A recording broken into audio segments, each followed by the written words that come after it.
one interest, and the scouting department had another. When the draft for Carnell Tate happened, and Tate's going to be a nice pro, but he's a number 2 receiver at Ohio State. He is not JSN. He is not Jeremiah Smith. Does this look like Robert Saleh is overjoyed? It doesn't. I just didn't, and he's a very expressive guy. I didn't love his expression here, and I like Tate, but I think Caleb Downs as a safety is a better prospect.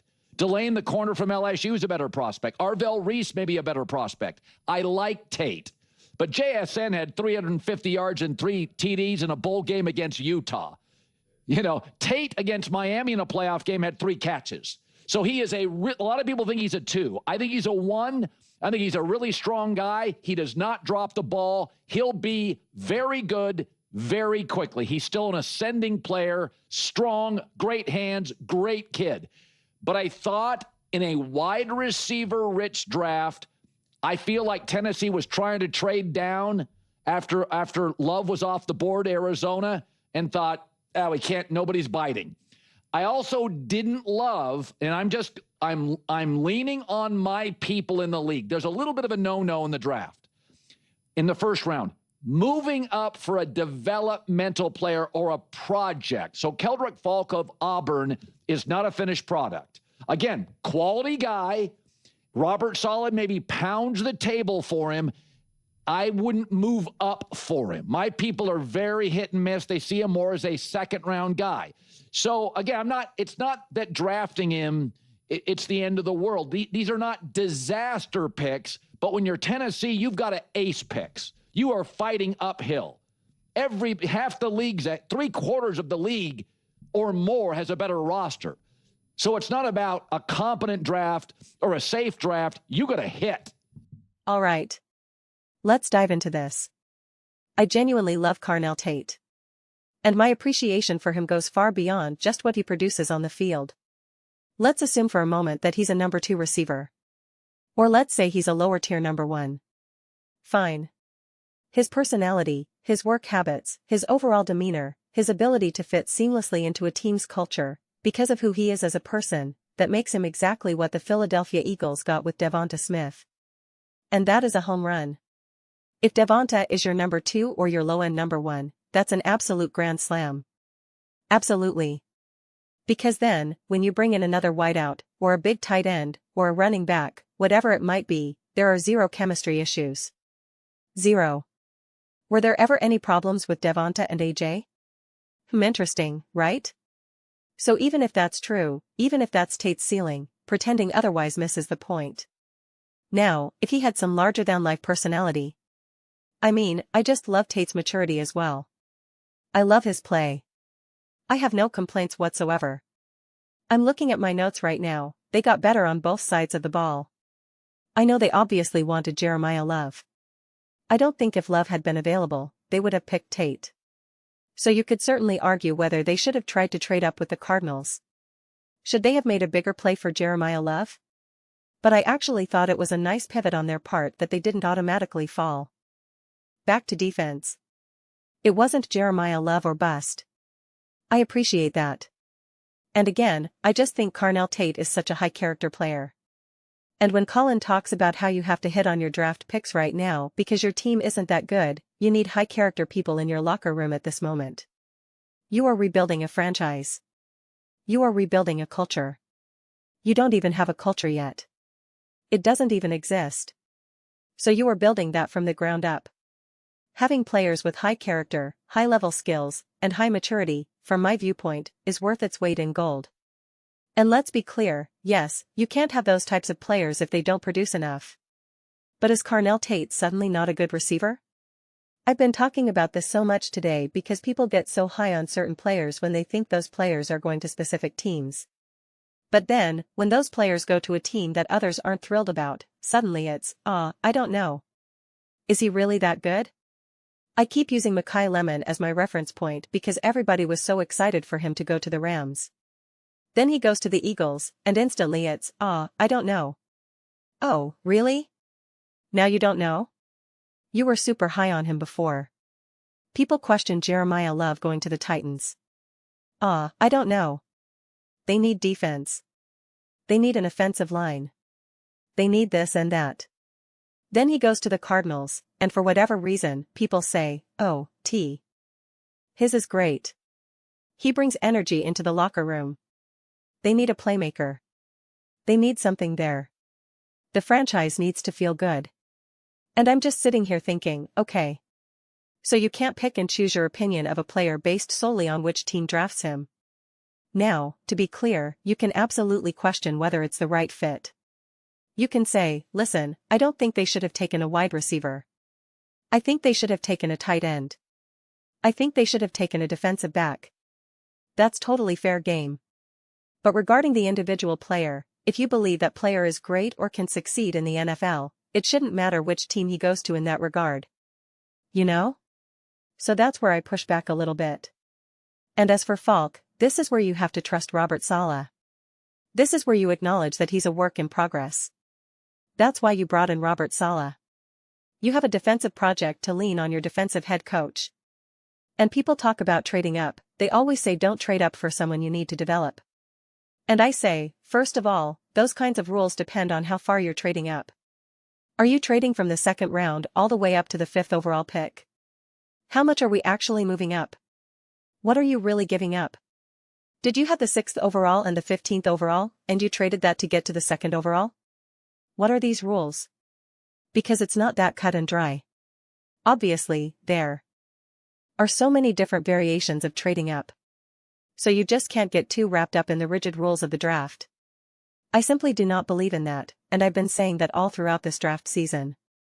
I hear these same rules every single year. Don't trade up for this. Don't trade back for that. Don't do this. You can't draft this guy that high. That was one of the rules for running backs, you can't draft a running back this high. Right? There are always these rules and more rules. Oh, I wouldn't draft a wide receiver that high either. So then who can you draft high? Who are you allowed to take? I want to know. I genuinely want to know. So, I really like what they did. They improved on both sides of the ball. I don't know what else you could ask for at this point in time. Sometimes the move isn't always a massive slam dunk. To me, the only move for the Titans that felt like a true slam dunk was Jeremiah Love. That's why I even made a video, the Titans can't miss with Jeremiah Love. That's what I was genuinely excited about. And I am still so frustrated with the Arizona Cardinals for messing that up because I was really looking forward to watching Tennessee Titans games. I was excited to see what they would do. I was excited to watch a lot of Jeremiah Love. And you know what? I don't know how many Arizona Cardinals games I'm going to go out of my way to watch. I try to watch every game and take all my notes, but the Cardinals haven't been very relevant. So there's not a lot of excitement there. I do think the Titans can be relevant. I am really excited for Cam Moore. I am really excited for Robert Saleh and Brian Daboll. I'm genuinely excited. And you know what? I'm really excited for Carnell Tate. I just think sometimes we get too lost in these so-called rules of the draft.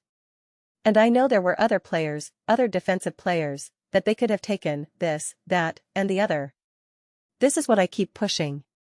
I keep hammering this point again and again because I talk about hard and fast rules. You should always be willing to break them. But one of the rules I'm sticking to right now is this: you lean on your head coach on his side of the ball. You make his job harder because that's what he's worth. He's the defensive coach. So you don't have to give him all the elite defensive talent.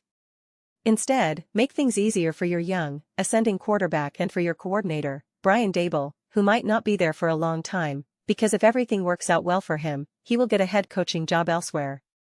So make things easier. That was my big selling point for Jeremiah Love. Simplify things. Robert Saleh, you're the defensive head coach, go find value. Oh, you need a work-in-progress defensive back or whatever? Good. Go do it. That's why we're paying you. That's why you're our head coach. You're not just here to give speeches and wear a headset. This is why you get the big money. This is why you're a head COA. CH and not a coordinator. So this is what you're getting paid to do. Find value in the later rounds, elevate the talent, develop players. Look at what Fangio did, to reference the Eagles again. Look at what Fangio did with Philadelphia.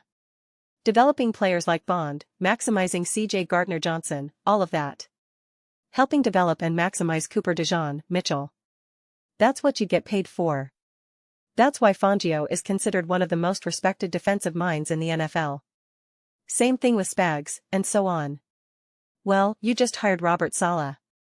It's not like the impression is, yeah, he's kind of a decent defensive coach, and we kind of need a head coach, so we'll go with Robert Saleh. Why not? No.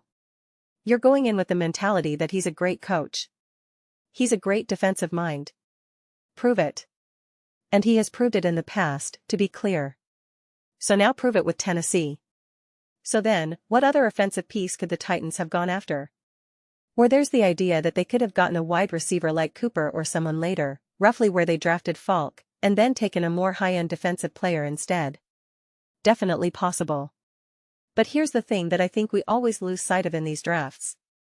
And maybe these percentages shift over time, but as of right now, it's still very much the case that the vast majority of draft picks go nowhere. In the first round alone, it's about 50%, half of them become nothing. And then with each passing round, it gets worse and worse. So there's always this feeling of optimism. And I get it. I am super optimistic when it comes to sports. I'm the type of person where your team could be down by 21 points with 3 minutes left, and I'll say, okay, they just need a touchdown, then an onside kick, then another touchdown, then another onside kick. I hold on to hope until the very last second. So during the draft, when everyone is getting selected, and you're looking at their size, their strength, their speed, and you're listening to the analysts, Louis Riddick, Joel Klatt, all those other guys describing what these players can do for a team and how great they can be, and you're watching highlights and film and listening to interviews, every player feels like, oh my gosh, how could this player not be great? How could this quarterback not be a home run?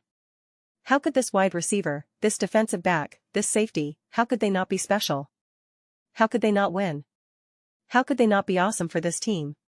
How could they not command a $200 million contract? And yet, a lot of them don't. A lot of them simply don't pan out. So there's just no way to know. There is no way to know for certain. But if you can get a value pick for someone you need to develop, and if you can get someone where you say, you know what? I don't know if Tate is necessarily going to be an absolute bona fide number 1 receiver, top 3 in the NFL, because that's what I've heard people say. Oh, it's hard to take a wide receiver like that if you don't think he's going to be a top 3 wide receiver in the NFL or something. And again, that sounds good in theory. But if you can guarantee that he's going to be an actual contributor on your team, a legitimate playmaker, someone who can truly contribute to a winning culture, and if that feels more like a guarantee, then it's not the wrong pick. To me, that's the Devonta Smith pick. And that's not a bad thing. It is a crucial role to have on a winning football team. A crucial role not only on the field, but also in all the off-the-field aspects and the culture you're trying to build. So then, that actually feels pretty secure to me. And Colin said, oh, well, you have to hit on these picks, this and that. And I don't disagree with him in theory. But really, what the Titans need more than anything is simply to avoid failed draft picks. It's not so much that they need home runs, huge successes. They just can't afford to fail. They just need to continue improving and growing and building the roster. Let's use an example.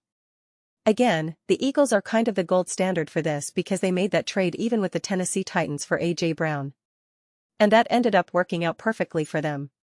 So even if you reach that conclusion about Tate, you understand that, and then you navigate from there. You're locking in. You're setting your floor at a higher level. And then you're just trying to figure out your CEI. Rather than trying to lock in your ceiling first and then figure out your floor. So it worked for the Eagles. It worked for the Eagles, and that's how they've done it in the running game. It's how they've done it in the passing game. It's how they've done it on defense. They fixed their floor first, and then went out and elevated their ceiling. That's actually exactly what the Eagles have done. It's actually kind of perfect that I walked right into that point. They fixed their floor, and then they elevated their ceiling. Works for the Eagles? Then it works for me, my friends. Those are just my thoughts. I would absolutely love to hear yours. What do you all think about the Tennessee Titans? What do you think about this idea of fixing the floor first and then potentially working on the ceiling? And to be clear, they could still reach their ceiling. Their ceiling could still be elevated, let's be very clear about that. But let me know your thoughts. I read every single comment. So whether you agree with me or disagree with me, either way, let's get into some discussions. Let's get into some debates. But ultimately, let's just have some fun. Please do consider subscribing. We're building an amazing community here, and I would absolutely love to see you be part of it. I want to build something that we all genuinely feel connected to. Something that we're really excited to be part of. I think we're well on our way to doing that. Please don't forget to give this video a Thursday MBS up. It really does help with visibility and the algorithm. Thank you so much. See you next time.